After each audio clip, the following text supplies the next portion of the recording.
Today, welcome to a final lecture in this Introduction to Linguistics class. We are going to deal with pragmatics. Last week, when we were talking about semantics, we saw that semantics deals with meanings and pragmatics also deals with meaning. We have two branches of linguistics devoted to the study of meaning. Meaning is of central importance for the study of language, and we don't really know, we saw the other day that we don't really know what meaning is. But at least we are going to give a few definitions of pragmatics, how pragmatics have been approached, and we are going to basically study today, because we don't have too much time. Probably you will have some subjects in other courses dealing with pragmatics in more detail, but I'm going to give you just a general sense of what pragmatics studies and what are the main areas of concern of pragmatics. Okay?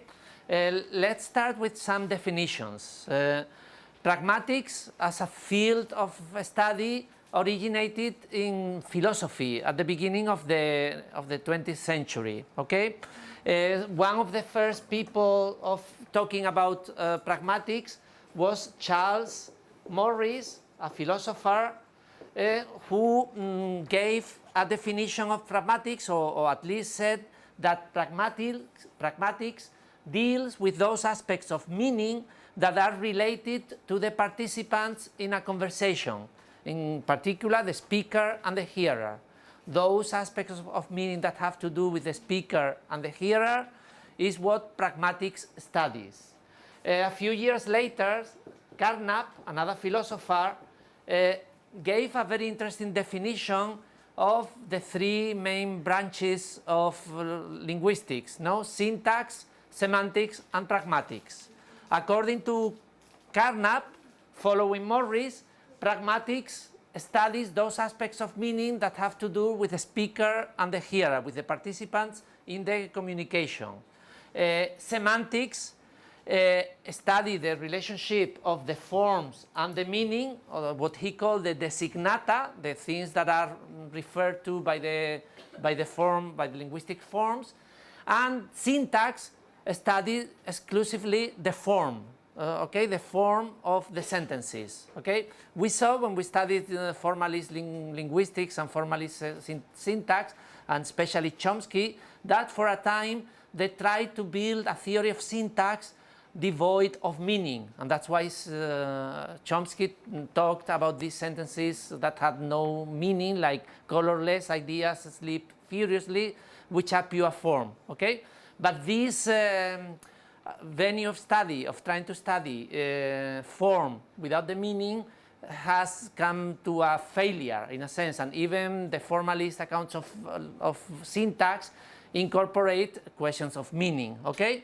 but anyways, and this is the important thing here, one of the first definitions of pragmatics, following Morris, Carnap defined pragmatics as the study of those aspects of meaning that have to do with the participants of the interaction, of the communication, the speaker and the hearer. Semantics, all those aspects of meaning that have nothing to do with the speaker and hearer. And syntax is just the form, the pure form of the sentences, and that's studied by syntax. Okay, in later years, the pragmatic domain was extended from just those aspects of meaning that have to do with speaker and hearer to everything that has to do with the context, or even with language in use in particular contexts. Okay, so some other authors, for example, Katz, a formalist linguist, he gave a definition that whereas syntax, semantics deal with what Chomsky called the competence, linguistic competence, pragmatics deals with performance, which is language in action, language. This is similar to the distinction of Saussure between langue and parole, or language and lengua y habla, language and speech, that I'm sure you have probably seen. So pragmatics started expanded in the different subsequent definitions of pragmatics its domain, no? So other people started talking about pragmatics as those aspects of meaning that have to do with the knowledge of the world. And here we can make a distinction between what you find usually in a dictionary, which would be the semantic information, versus what you find in an encyclopedia, which is all other types of information. This other type of information, when you use it in linguistics, in a particular language use, those are dealt with pragmatics. Okay? Now, as I told you the other day when I made the distinction between pragmatics and semantics, my favorite definition of pragmatics is the one probably given by Deirdre Wilson and Sperber in relevance theory, which I heard a talk by them a few years ago, and they make the definition of pragmatics as follows, and I find it very convincing. For them, semantics as those aspects of meaning that are coded in the language code and about which the speaker and the hearer have no choice. Okay, and I said this the other day already. If you say chair, window, table, you have to refer to particular objects that all speakers of English know that are chairs, windows, or tables. If you use chair, windows, or table with a different meaning, maybe you are playing with language, but you are not using the English language. You are inventing some new entity. Okay, so those aspects of meaning about which the hearer and the speaker have no choice are dealt with semantics.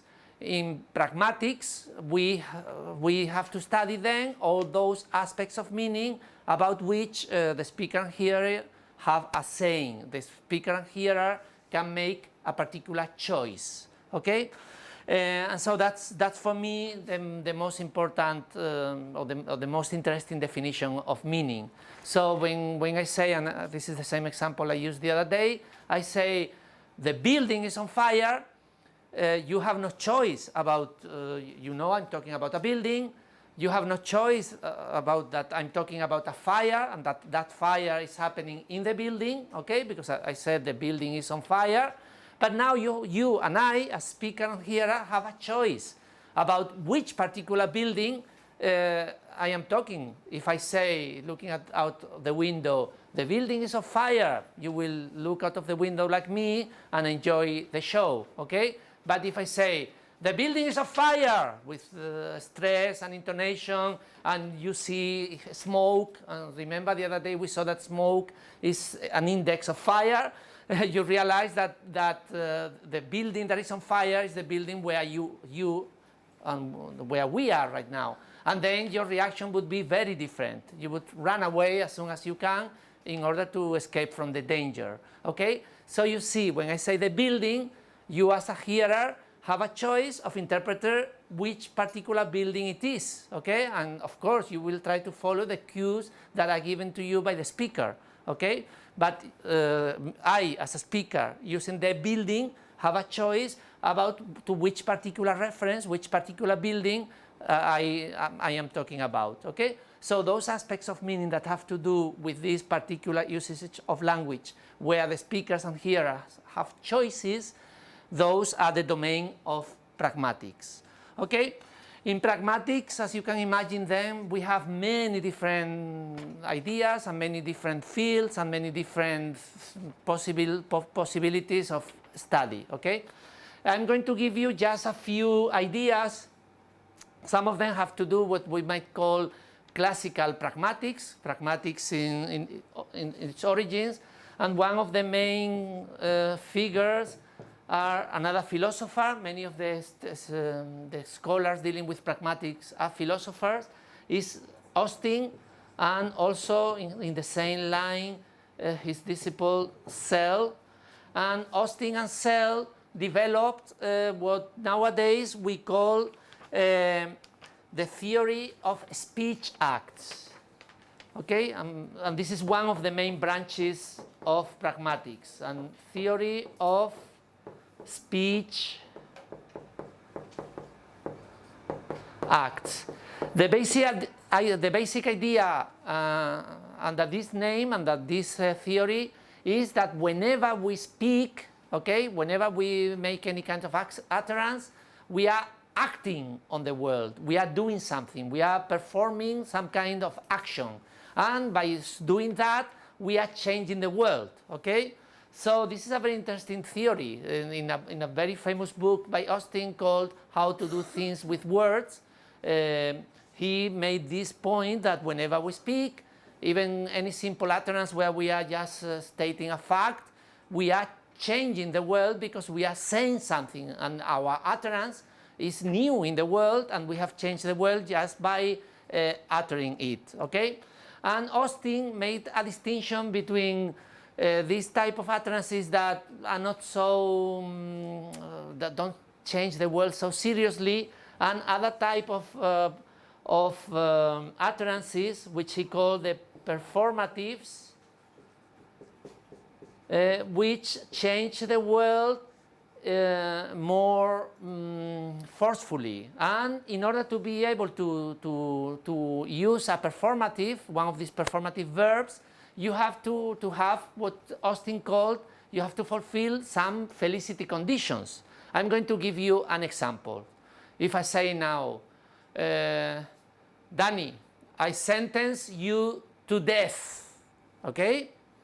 This verb, sentence, is a performative verb, okay? If I say I sentence you to death, okay, that in the world has very strong implications. You know, nowadays, fortunately, in the world, there are not many countries that have the death penalty. Only a few of them have it.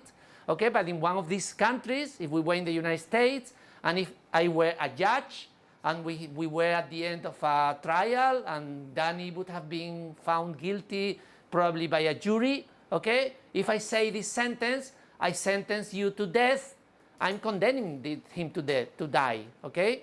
So I changed the world. I made now something very strong towards him.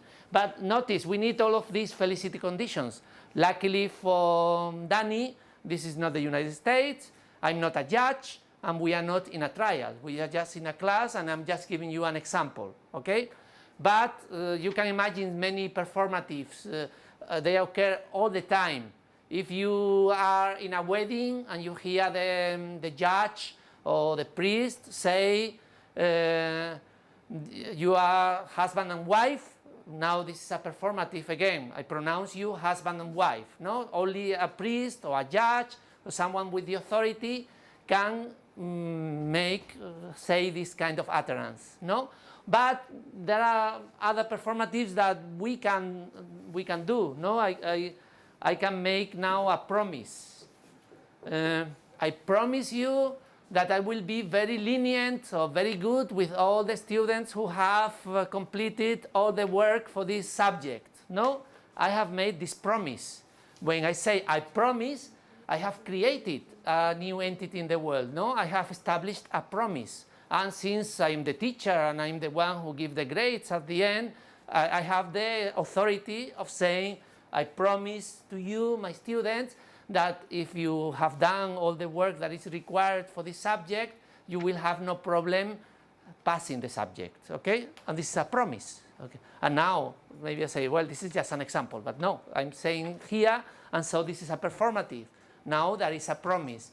All of you who have carried out all of the work and turn it in by the end of this month, the 31st of May, will pass this subject with no problem, okay? That's a performative. You all understand what is a performative, no? Now, Austin and Searle also developed some categories of what kind of speech acts we find, no? And I don't have time to go through all the distinctions that they made, but I think it's important that at least 3 of the main types of speech acts, I want to explain them to you, and I'm going to try to make them clear to you, okay? They distinguished between the locutionary speech act, okay, versus the elocutionary speech act versus the perlocutionary speech act. And I'm going to try to explain this triple definition because it's very, very interesting. Now, whenever I say any utterance, okay, these three distinctions apply in a sense, okay, because always, in all utterances, there is something that I say. If I say, oh, it's getting cooler here in the classroom, no, it's getting cooler. What is the locutionary? I'm making a statement, and it's a statement that is true. No, before we turned on the air conditioning, it was the air conditioner. It was really, really hot in this classroom. Now that the air conditioner is working and it's air conditioner and not heating, the classroom is getting cooler.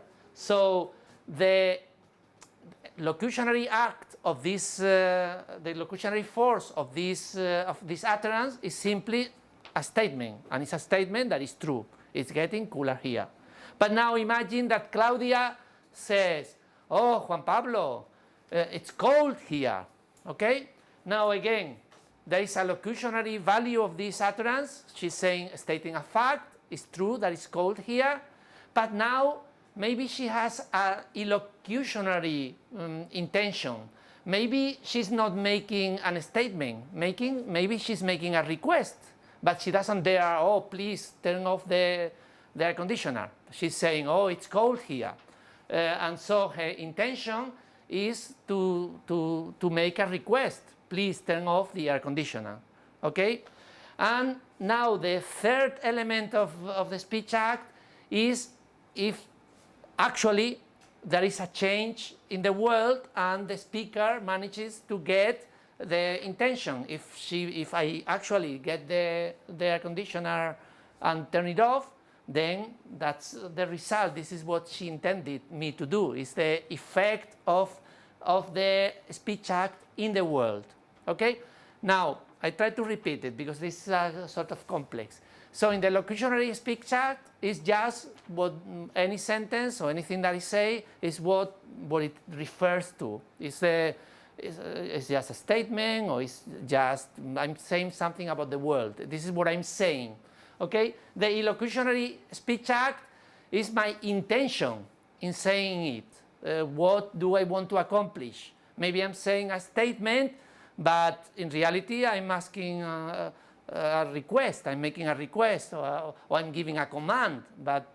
And especially Searle, he talked a lot about indirect speech acts that seem to be one thing, but in fact are another. For example, if I ask you, oh, Claudia, do you have the time?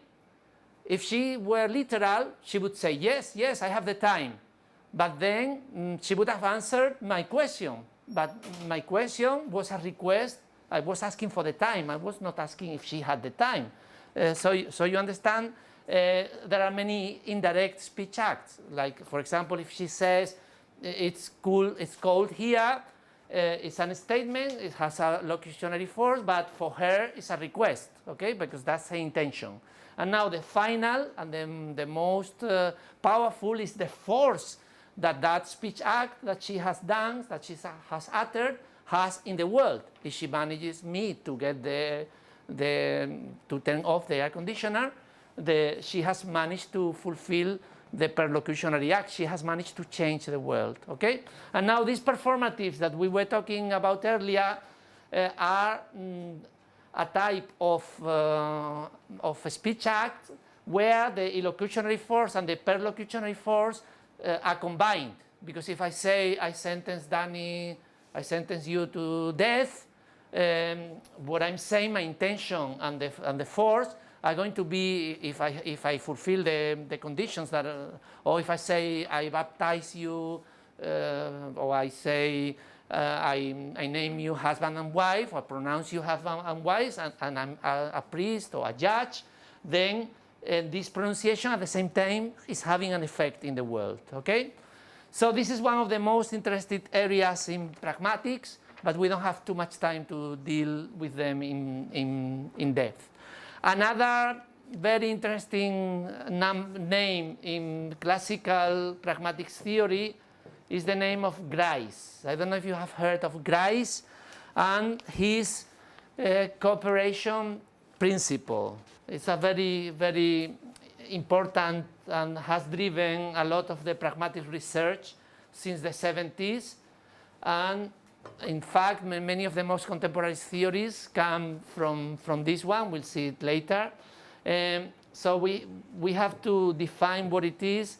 Is the principle, or in English we'll say the cooperation principle, okay? In Spanish, principio de la cooperación in a conversation. The idea is that when speaker and hearer are interacting in a conversation, they follow, they obey usually this cooperation principle. We assume that our hearer or the speaker, we are cooperating, okay? This cooperation principle by Grice is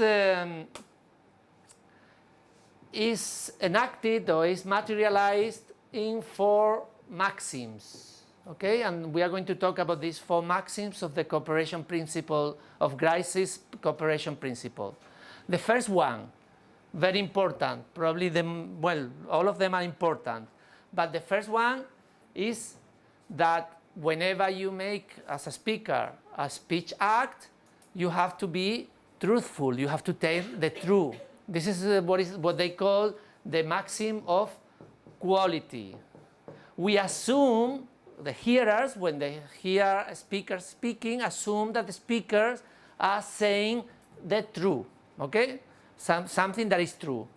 Second, not only the truth, but they are saying all the truth. And this would be the maxim of quantity. We assume that our speaker is not just giving half a truth or just partial information, that we are getting all the information, okay? Of course, all of these principles can be violated, and speakers sometimes don't obey this cooperation principle. But we assume, in order to have a successful communication and interaction between speaker and hearer, we have to assume that this principle of quality and this principle of quantity is obeyed and is followed. Because if not, we would not be able to communicate. If we thought that the speaker is going to be lying to us all the time and not telling us all the truth, we wouldn't be able to cooperate and wouldn't be able to communicate. So we assume that in most circumstances, the speaker and hearer, the speaker is telling us the truth and all the truth, okay? And also very important, and this is probably the most important because it has given rise to one of the most important theories of pragmatics in recent years, which is called relevance theory. We assume, is what Grice called the principle of relation, or we can also call it the principle of relevance. We assume that what the speaker is telling us is relevant, okay? It's not talking about something random that has nothing to do with the situation.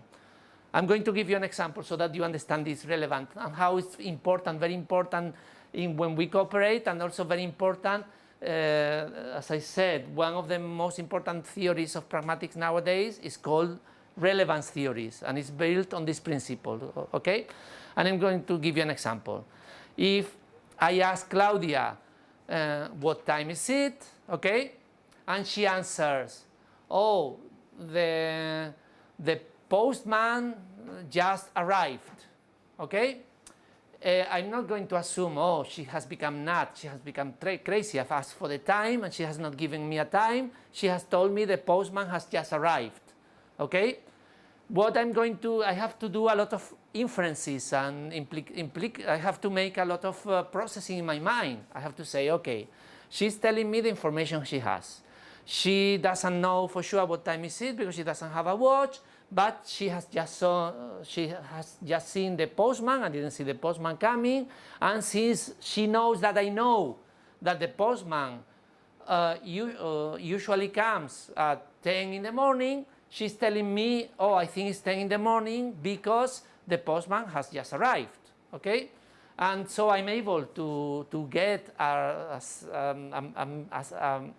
meaning from her utterance, because I'm assuming that what she has replied to me is relevant to my question, okay? And I've been able to make all of these inferences, okay?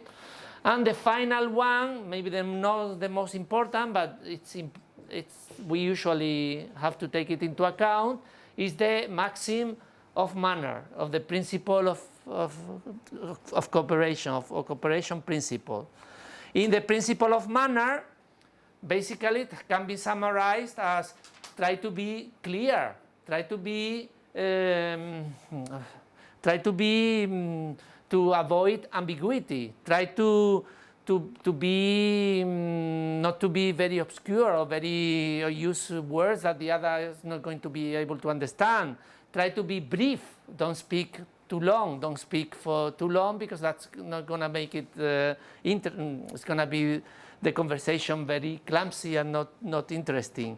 And try to be orderly. Okay, try to say the things in a proper order, because if you mix things and say one thing at the end and then the beginning, the hearer is not going to understand anything. Okay. This principle, cooperation principle, as stated by Grice with these 4 maxims, was one of the important elements of pragmatics. And as I said, it gave rise to the theory of relevance of Sperber and Wilson. This is another development of pragmatics, theory of relevance. And the authors are Dan Sperber, I think he's a philosopher, Sperber, and Deirdre Wilson, a linguist. Both of them are British, I think. Or Sperber, I don't know if Sperber maybe is from somewhere else. But okay, what is the theory of relevance? Basically, it's taking this principle of relation or relevance from Grice theory and postulating it as the most important and as the most relevant principle.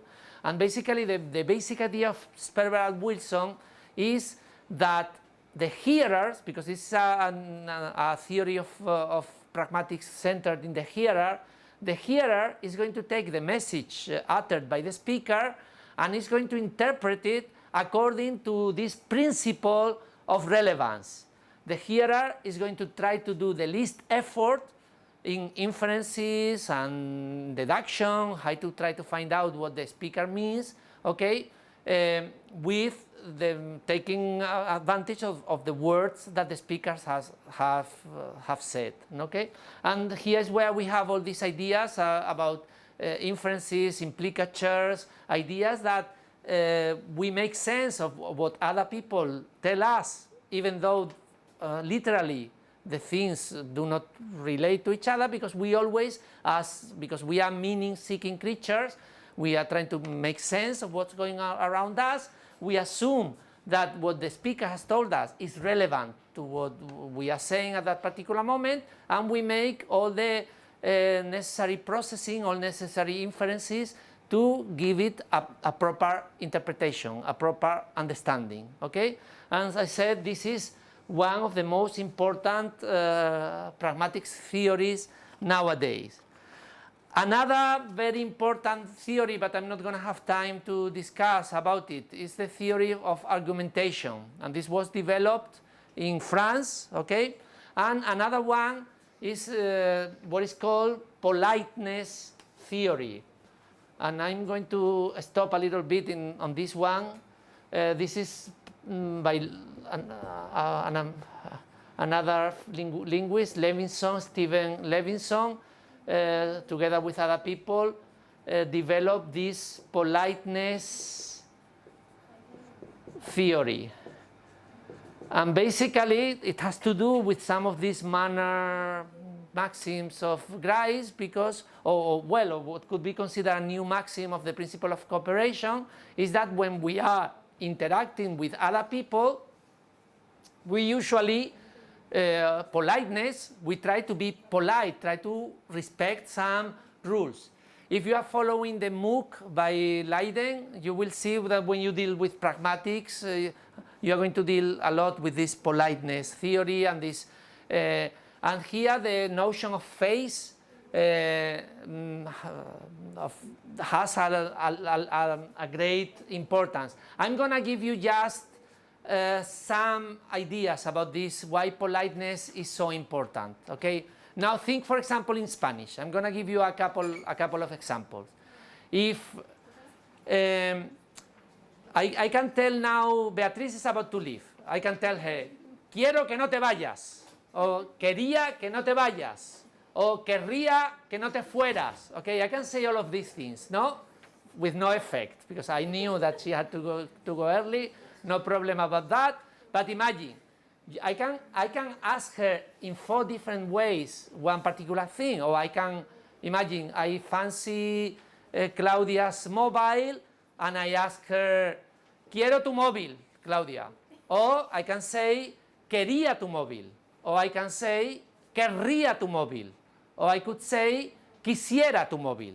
No, I can use the verb querer in 4 different verb forms. I can use it in the present, quiero. I can use it in the imperfect, quería. I can use it in the conditional, querría. Or I can use it in the imperfect subjunctive, quisiera. Now, why do we have 4 different forms to ask basically the same thing? It all has to do with politeness.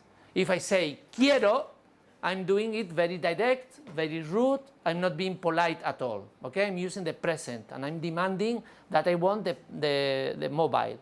If I say quería, in order to go to the by going to the past, to the imperfect, I'm softening it. And this is what we usually use. Spanish speakers don't usually say quiero. They usually, with people they don't know, they say quería. When you go to a store, or you go to any person and you demand something from them, or when you walk into a store, they don't ask you ¿qué quieres? They ask you ¿qué quería? Okay? Okay? And if we want to be even more polite, we say querría tu móvil. And if the relationship, and I have to beg, and I have to be really, because I really want it, but she has more power than me, I would say, oh, quisiera tu móvil. Could you lend it? Okay, in English they also have the same thing. You can ask someone, imagine you want me to turn off the air conditioning, you can say, oh, turn off the air conditioning. That would be non-polite, that would be rude, because it's a direct command, no?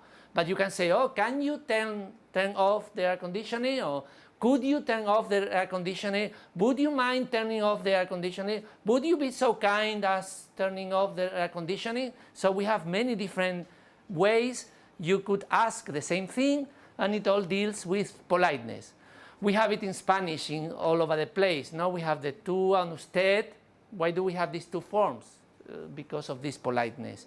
In some languages in Asia, in Japanese and Korean, they have what they call honorifics. And they have to put all of this politeness. You have to be aware of what's your position in society. And if you are someone, usually males are superior to females, elderly people are superior to younger people, and children are the lowest in this hierarchy. And in order to be able to function in Japanese using this politeness, these honorific markers, you have to know at all moments who you are talking to. So it's like our tú, usted, but multiplied in all kinds of directions and in all kinds of social possibilities. And that makes for very, very complex linguistic systems that have, all of them have to do with politeness. Okay? And this is a little bit of a very rushed and short introduction to what pragmatics is, and the history of pragmatics, and the different definitions and the different theories in pragmatics. I'm sure you are going to study this in more detail in other subjects in further years. All I want to do for the rest of the class today is just give you some of the fields that pragmatics, some of the aspects of language that pragmatics deal with, okay? So I'm going to give you what kind of phenomena, linguistic phenomena, are dealt with by pragmatics. Since we said that semantics deals with those aspects of meaning that are encoded and about which the speaker here have no choice, and pragmatics deal with those aspects of meaning where the speaker and hearer have choices, and which are related to the context and to the language use, as you can imagine, there are many areas, many distinct phenomena of language that we need pragmatics. We cannot just deal it with syntax or semantics. And I'm going to give you just a list and give you probably some examples, but that's all I want to do. And then at the end we are going to stop a little bit further in one of the areas, which is nonverbal communication, because we're going to have a debate on Friday about it. Okay, the first phenomena that pragmatics deals with, and it's a very huge, a vast area, is what we might call the ixes and indexicals. Now remember what we saw the other day about pairs and the triple classification of signs. We said that one of the most, we had the icons, then we had the index or indices. Okay, in language, in linguistics, in the speech used by humans, we use a lot of indexicals and a lot of deixis. It's all over the place. Okay, so here we have, for example, the first example I gave you. If I say the building, okay, this "the" is an indexical. It's going to point to a particular building, okay, and you can decide which building in particular it is. The speaker has a choice of using the building for many different. We also have the demonstratives are the same. This building, that building, este edificio, ese edificio, aquel edificio. All the personal pronouns, no? I, you, he, she, those are indexicals because those are words that refer directly to a referent, okay? All words that we use, well, in nonverbal communication, all the pointing that we do, or in sign language, all these personal pronouns, I, you, he, she, okay? They are all deictical and indexical. We also find deixis, for example, in Spanish in all verb tenses, no? Because, and now this is very important, this is crucial, a crucial aspect of communication and language use and pragmatics. Whenever the speaker speaks, starts talking, automatically the speaker becomes the center of the universe. Speech is very egocentric in that sense, no? I establish a here, a now, an I, okay? And all the rest of the speech context is related to this I, no? Look, for example, in Spanish. I'm going to give you 3 words.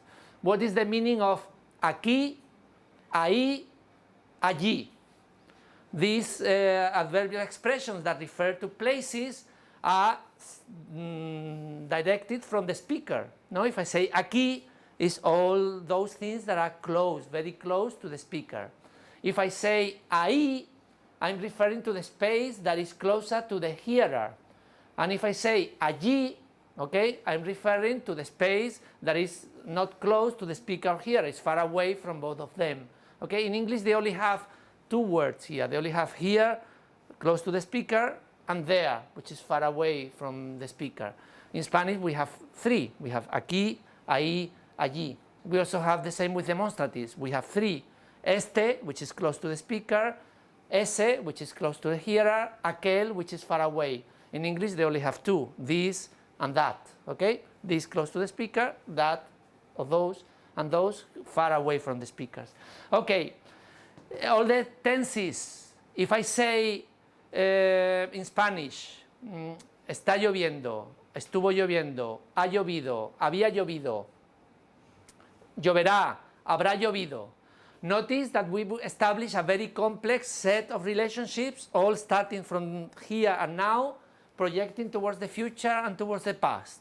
Okay, all of these deictical elements, indexical elements, Or when we say something like vecino, mis vecinos, my vecinos, this lexical item, it depends. Mis vecinos has a different meaning from when you say mis vecinos, or if we say extranjero, it's going to depend. We have not extranjeros here in Spain, we are not foreigners in Spain, but if we are in a different country, we are foreigners, okay? All of these elements, all of these are deictically determine the meaning, and therefore has to be studied by pragmatics. So as you can understand, this is a huge area. In fact, we cannot really say anything without these deicticals and indexicals.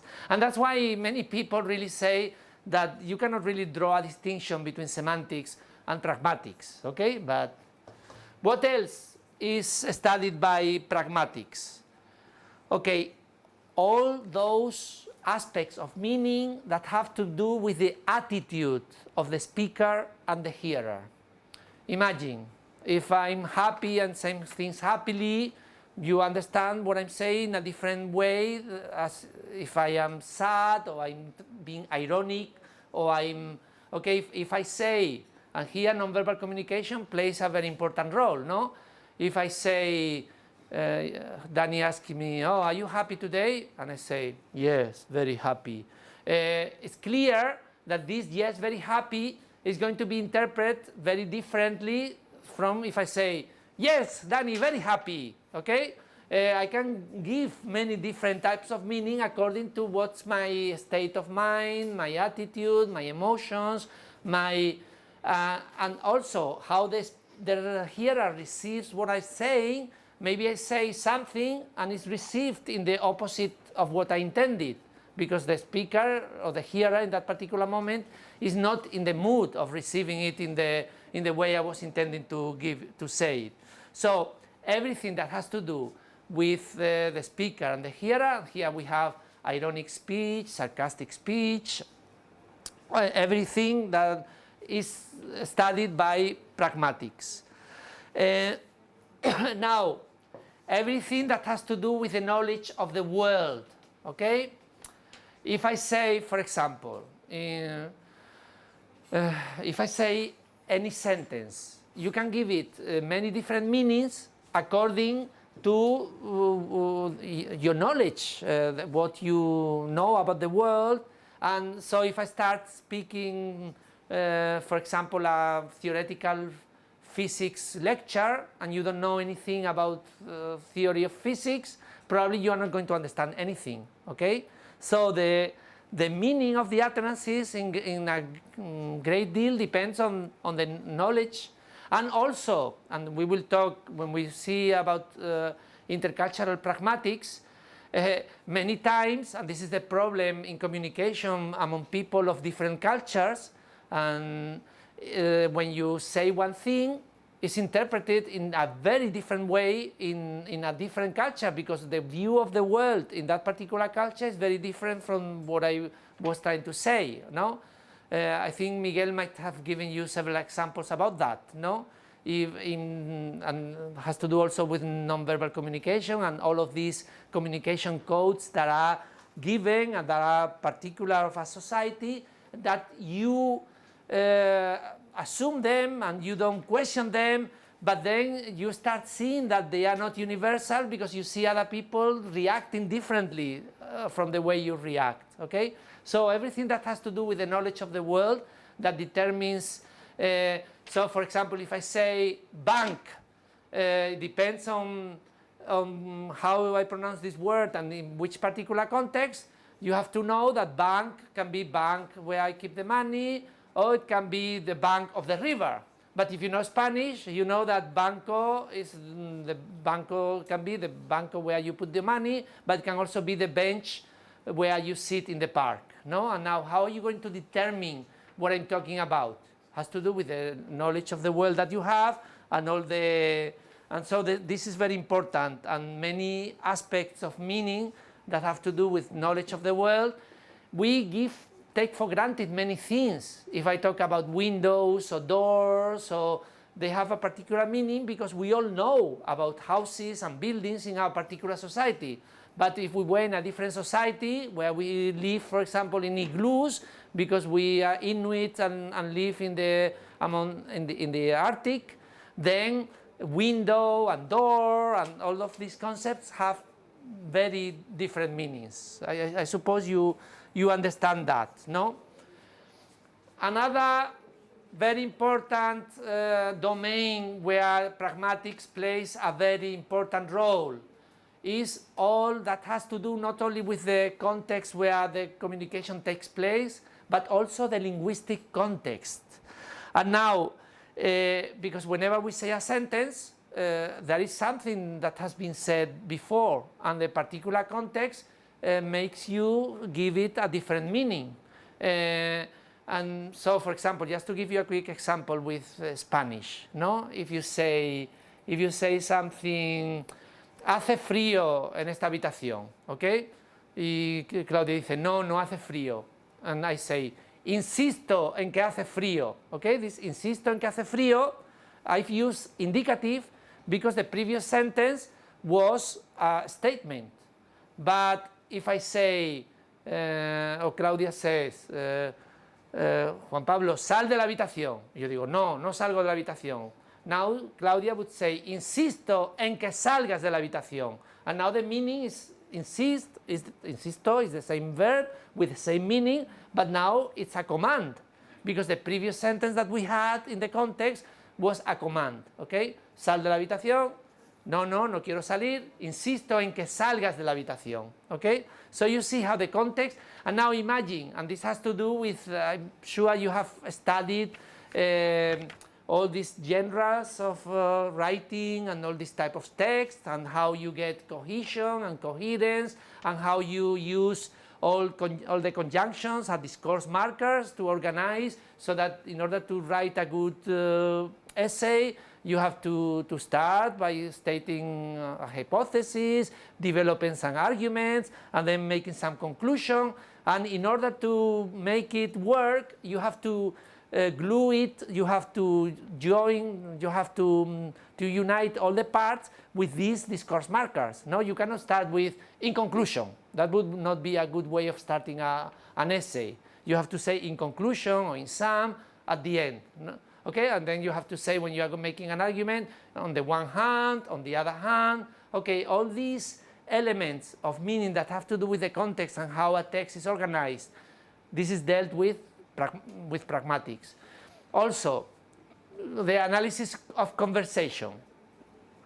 This kind of lecture where I'm just talking, and it's just a monologue, this is not the normal, the usual way of using language. The usual way of using language is an interaction.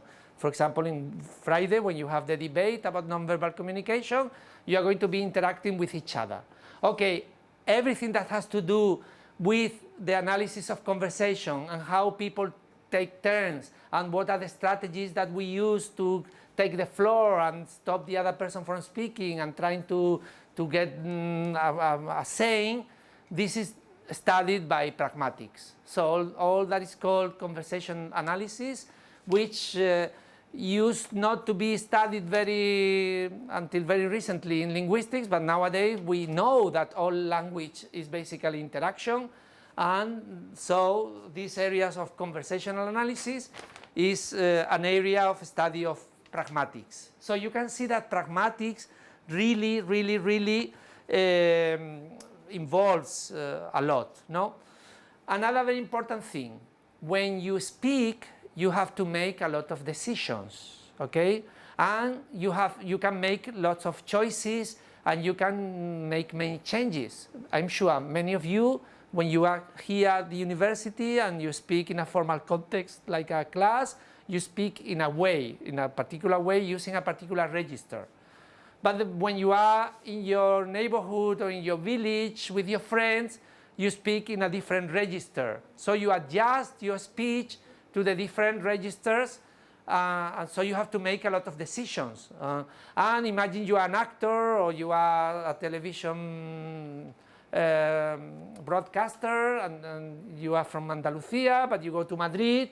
I'm sure you are sort of required to be and use a particular type of speech and a particular type of register. Okay,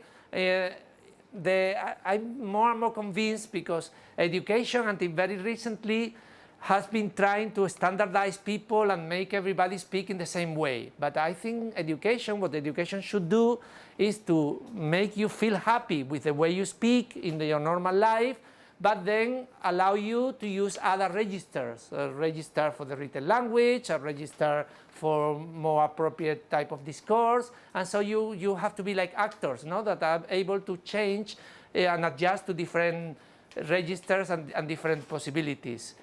That's a domain, an area of study that is studied by pragmatics, because here the speakers are making choices and you choose whether to adjust and speak in a different register when you are in a different situation. We all do this because if we didn't do it, we would be rejected in all domains. Okay? And now finally, one very important area of the study of pragmatics is what we call intercultural pragmatics. I think when Miguel was talking to you about the relationship of language and culture, he was dealing with this particular aspect. It's fundamental. You have to take into account, especially if you come from one culture and you want to communicate with people from other cultures, you have to know that what you see as normal and what you see there is a funny story that I will try to share to you with Facebook. No, there is a commencement speech, a speech that was given by a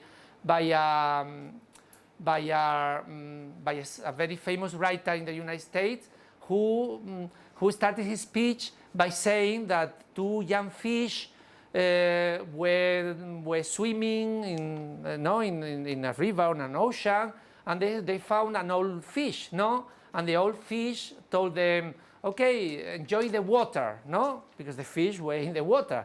But the young fish asked, oh, what is water? Okay, the fish didn't know he was in water, because when you are, and this is the same happens when you are in a particular culture. You are so used to these communicative codes, you are so used to all the traditions and everything that happens, that in order to be able to see it in an objective way, you would have to know how people see us from a different culture. And in order to be able to communicate effectively, we have to know about what are the differences in these codes in different cultures. No? And in order to finish this lecture, I'm going to develop a little bit more of these differences in intercultural pragmatics, but I'm going to concentrate in non-verbal communication. Because non-verbal communication is where most of these differences between cultures are manifested. Okay? And in non-verbal communication, in NVC, non-verbal communication, we are going to distinguish many different subsystems. In non-verbal communication, okay, we have, according to Poyatos, which I mentioned before we started the lecture, according to Poyatos, in the communication with language, we have three different and very important systems. No? We have the language, we have the words, the verbal element, which we could reduce, for example, to writing, the words. Then we have what we call the paralanguage. In paralanguage. And then we have the kinesics. In English, we write it with K, kinesics. Okay, what are these three things, these three main components of the communication through language that humans employ? The language, or the words, the verbal elements, is just the words, what we can represent in the written form, no? Is the verbal component, which is very important. Nobody can deny that the verbal component is very important. But then we also have what we call the paralanguage, which are those aspects of the words that have to do with how they are pronounced, the quality of the sound, the intonation, or if you have a particular accent, or you come from a particular place, or you have a particular speech deficit, no, or defect. All these paralinguistic aspects are very important. Has to do with the voice, the quality, the voice quality, how you sound, okay? And if you're a child, you have a voice quality that is very different from a woman, they're very different from a man. Depends on your shape, you speak more. Pedro, for example, speaks differently from Danny because he's taller and bigger, and Juan speaks differently, okay? And we all have a particular accent, and we all have a particular intonation. So all of these aspects are very, very important. And sometimes we have prejudice against people because of the accent or how they pronounce, and that's very typical. Here people from the cities look at people from the villages and look them over the shoulder because of the way they pronounce and they have their intonation. Or we look at Galician people and immediately we know they are from Galician because of the particular intonation they have, okay? That's all paralanguage. And finally, we have the kinesics. In the kinesics is all that have to do with the facial expressions and the movement of the hands and the movement of the body, okay? But apart from these three, we have other codes that are different in different cultures, and I'm sure you have heard of them. One of the most important is what we call proxemics. Have you heard of this term, proxemics? It has to do with the distance, the space, the public space. Has to do, I'm sure you all know that here in Spain, we have a closer distance. We come closer to people when we talk to them or when we interact with them, even though they are not, because there are like three different types of distance. No, you have a intimate space where nobody can go except very close people like your family or your partner, someone, because of this particular close space. No, then you have the public space, and then you have the social space. No, and in different cultures, this distance is different, and you can have serious problems if you are Spanish and you are, for example, in the United States, and you come too closer to the people. People are going to think that you are invading their space, okay? And they are going to react very negatively towards you. Also, related to this distance is what we call the haptics. Haptics have to do with touch. There are some societies where people keep very distant from each other, and they don't touch, okay? Other societies like to touch, okay? And now you can have lots of problems if you come from a society where you like to touch and you start touching people from other societies where they don't usually touch, okay? So, for example, the Chinese students who were here in Spain, we are in a society where people like to touch, we like to give kisses to each other, but the Chinese people don't usually give kisses or like to touch in social situations, in public situations, okay? And so you can have lots of problems if you try to kiss someone from China following the Spanish cultures, and there are some really, or even, I mean, with cultures that are not so different from ours. One of my students from the masters told me a very interesting story. You know what's the difference between Spanish people and Italian people when we kiss each other? Because here we kiss a man and a woman, even though they are not good friends, they are introduced and they kiss, no? You know what's the difference on how, in some places they give 3 kisses, in some places they give 1 kiss, but we and Italians, we give 2 kisses, but there is a difference. How do they do differently, the Italians, from us? In Spanish people, when we kiss, we go and kiss first on one side and then on the other, no? First to the right, then to the left. Italian people do it the opposite. And so this student of mine, she was from here, from Sevilla, she had a boyfriend who was from Italy, and she said that the first time the boyfriend introduced her to the father, to her father-in-law, she gave the father-in-law a kiss in the mouth because they were both going to the different place and then they found each other in the middle. Okay, so you have to be careful with this type of things, because, and they all have to do with the proxemics, the touching, also very important is what we call oculesics, and it's how the gaze, the looks, how you interact with other people through looking. And in different cultures, you have different expectations about who you can look at, for how long, and how you should interact with other people. To give you an example again, and in a teaching situation, here in the Western world, we expect that when you are talking to people, you look at them in the face, and when you are talking to them, they look back at you, okay? But in other cultures, like maybe in Oriental cultures, in Morocco even, or in China, the students consider that it's unpolite, it's not polite to look at the teachers directly. So they look down, okay? So they look down, not look at the teachers. Now, a Western teacher interprets that the students are not looking at them as something, oh, they are not paying attention, they are not, they don't care about what I'm saying. But you see, what there are is two different interpretations of the same kind of behavior. Okay. Another one, also very, very, very important, is what we call chronemics. Okay, and I'll let you guess what this has to do with. Chronemics has to do with chronos, time. Okay.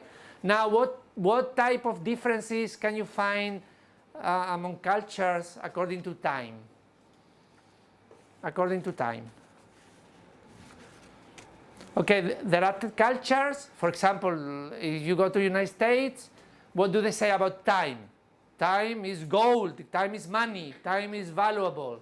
You cannot, they have a linear conception of time. Everything has to be planned, no? Everything has to be according, and you have to be punctual, you have to be on time. If you are late, they fire you from your job, okay? In other cultures, like here in Spain, we have a more relaxed attitude towards time, but there are cultures, like for example in Mexico, the Caribbean, where they don't even have a linear time. They have a circular time, and they don't care about time so much. And so they might be 1 hour late, and they don't consider that they are late, no? Because they consider that they are doing other more important things. And so that can give you a lot of many, especially from cultures in the south of Europe compared to cultures in the north of Europe, they can be very different in these questions of time, chronemics, oculesics, haptics, proxemics, and you can have many different misinterpretations. No? People from the north might think that we are lazy because we don't have a strict, we are usually late, or we don't care so much about time, or we go to lunch and we start a long conversation, and then we stay for many hours and then go to work.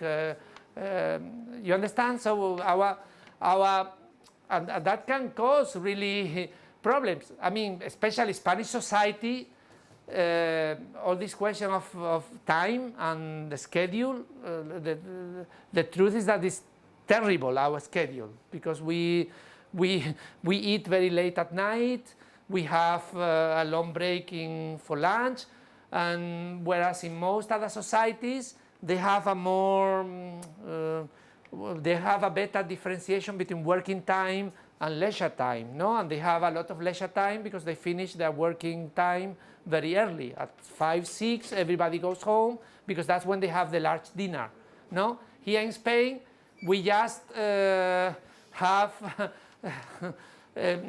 people are working until very late, then they go to dinner very late, then they go to bed very late, and then they sleep very little, no? And that can give you lots of, because I mean we can make, according to this, we can make like 2 types of cultures, no? High contact cultures, which usually like to touch a lot, have short spaces, like to look, like to interact, okay? And low contact cultures. No, we tend to be a high contact cultures. People from the north are low contact. Now, there is also very interesting difference, and has to do a lot with language. And it's a distinction between what they call high context languages, low context languages.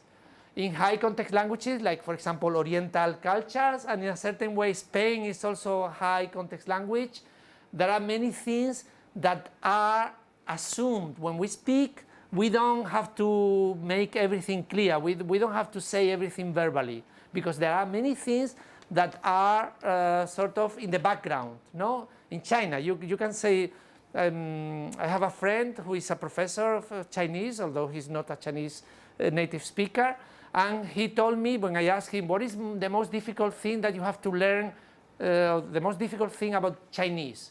And he said, okay, the most difficult thing about Chinese is you have to know what not to say, okay? Because there are many things that remain unsaid, that have to be getting from the context, because it's a high context culture. Everything is, people know already, and you don't need to say things explicitly. In other cultures, like in the United States or Northern Europe, we have low context cultures, whereas you have to say verbally everything, and you don't give anything, or you don't give most of the things are not given by the context. Is time already? Because it's only 5 minutes. Okay, so you realize with all of these codes, all of these non-verbal elements, the differences across cultures, across languages, even in one particular language like Spanish, which is spoken in many different places, you find that these systems of proxemics, haptics, oculesics, chronemics, paralanguage, kinesics, the type of gestures that you use might be very different from one particular dialect to another dialect, and that can also lead to miscommunication and to conflict between people from even the same language, but in different places. Okay, I've given you a very rushed and lots of information, but we are recording it, so you have the lecture if you want to review it. And this is the end. With pragmatics and non-verbal communication, we finish this class. Thank you very much for your attention in all these lectures. Thank you.